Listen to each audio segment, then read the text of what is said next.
Sir आजकल जो बरसात खत्म हो रही है तो बहुत सारी बीमारियां फैली, जैसे डेंगू, मलेरिया, चिकनगुनिया जैसे बीमारियां फैली। तो सर इसके लक्षण क्या है, इंस्ट्रक्शन क्या देना चाहेंगे लोगों शुरू को? में तो पेरेंट्स थोड़ा सा ये गलती करते हैं कि जहाँ पे ऑपरेट हो जाना चाहिए वहाँ नॉर्मल का प्रयास करते हैं। हाँ, अब जैसे होता है ना कि नॉर्मल के चक्कर में माँ को इतनी तकलीफ होती है, उसका असर बच्चों पे पड़ता है। मौजूद हैं हम घोसी के मिर्जा जमालपुर में नवजीवन अस्पताल के सामने। नवजीवन अस्पताल घोसी का सबसे पुराना अस्पताल है जो घोसी के मरीजों को संभालने का काम करता है। आइए यहाँ के स्टाफ से जानते हैं यहाँ पे कौन कौन सी सुविधाएं हैं और यहाँ पे किन किन मरीजों की का इलाज किया जाता है। जी आप अपना परिचय दीजिए। आप सबसे पहले तो आप दोनों भाइयों का स्वागत है नवजीवन हॉस्पिटल में। मेरा नाम सलमान है, मैं नवजीवन हॉस्पिटल के PRO के पोस्ट पे कार्यरत हूँ। और हमारे हॉस्पिटल की विशेषता खैर एक तरह से देखी जाए तो हमारे यहाँ ट्रामा सेंटर जो है एक्टिव है। ट्रामा सेंटर आपको मिल जाता है। उसके बाद पेडियाट्रिक के डॉक्टर हमारे डॉक्टर GK शर्मा सर जो कि MBBS DCH हैं। बच्चों के डॉक्टर हमारे पास हैं। उसके बाद आपको इमरजेंसी में आपको 24/7 डॉक्टर मिलेंगे। 24 घंटे किसी भी इमरजेंसी के लिए 24 घंटा आपको डॉक्टर मिलेंगे। दूसरी व्यवस्था अगर आपको बताएं विशेषता हमारी, तो हमारे यहाँ आयुष्मान कार्ड से मुफ्त इलाज होता है। जैसे हर्निया पथरी, हाइड्रोसिल, बवासीर, भगंदर जैसी बीमारियों का, जटिल समस्या का इलाज आपको हमारे हॉस्पिटल में नवजीवन हॉस्पिटल मिलता है।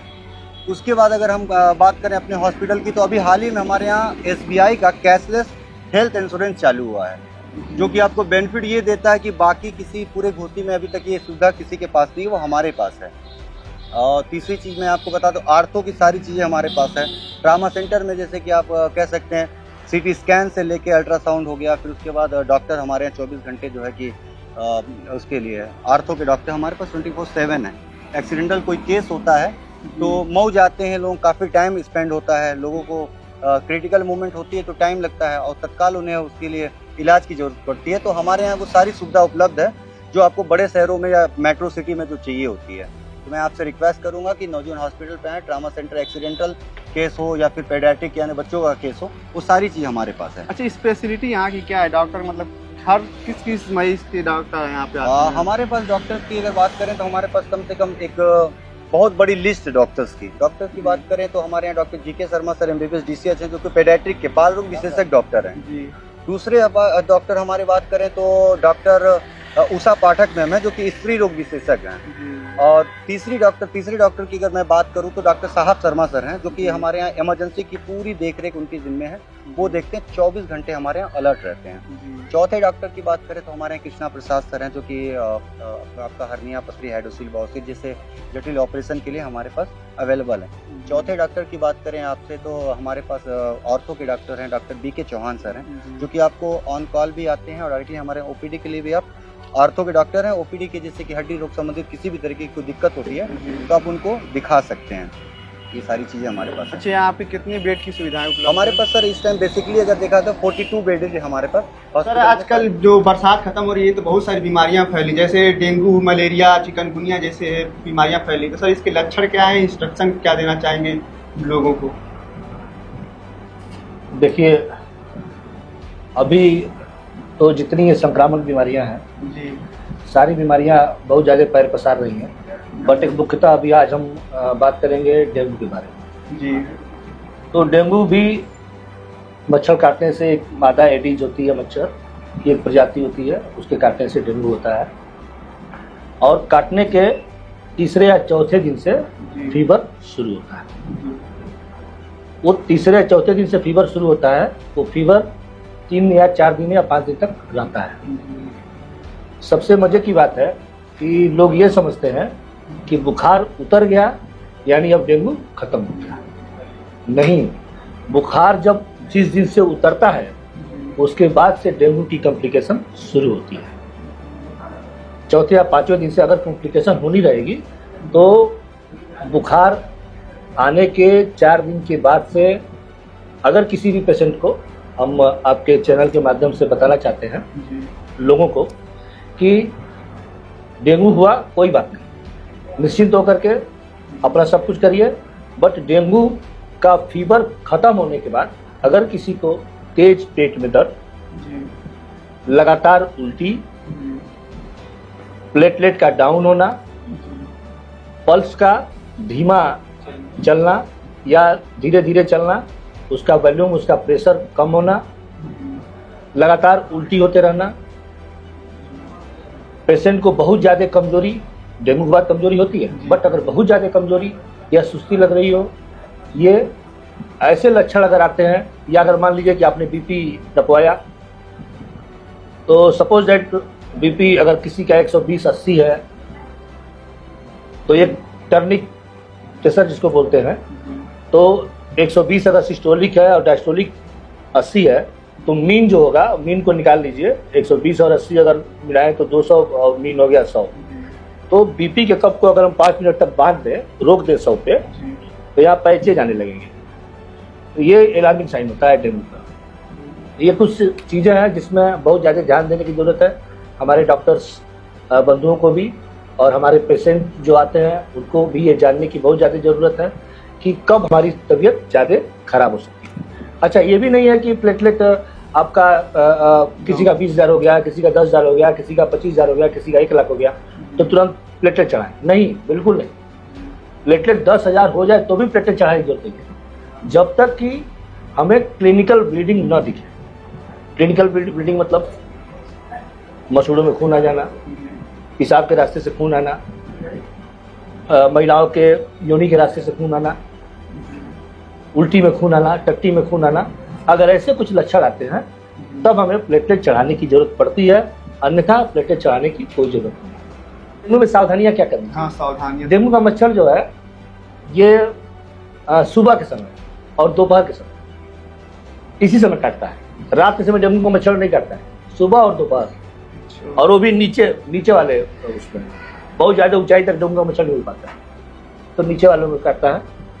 और पहले ऐसा होता था कि डेंगू के टेस्ट उपलब्ध नहीं थे, आजकल एक टेस्ट उपलब्ध है, NS1 जिसको कहते हैं, NS1 एंटीजन। पहले दिन ही बुखार हुआ तो पहले दिन ही आप जांच कराएंगे, अगर डेंगू है आपका तो पॉजिटिव कर देंगे।